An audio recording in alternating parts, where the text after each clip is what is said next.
Question 19, A part. What is an ecosystem? Lists its two main components. B part. If we do not clean ponds or lakes, but an aquarium needs to be cleaned regularly. We have to explain this question. Now moving towards the solution.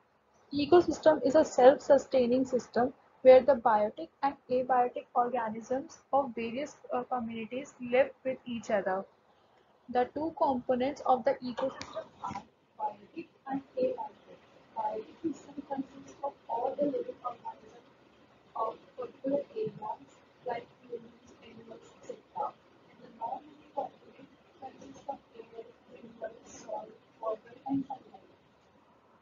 The part ponds are an example of natural ecosystem, whereas an aquarium is an example of an artificial ecosystem. Ponds do not need to be cleaned, but aquariums need to be cleaned because an aquarium does not contain soil and decomposing bacteria, which helps in degrading complex organic substances into simpler inorganic substances. But ponds or lakes have the ability of self-purification and therefore these do not need to be cleaned.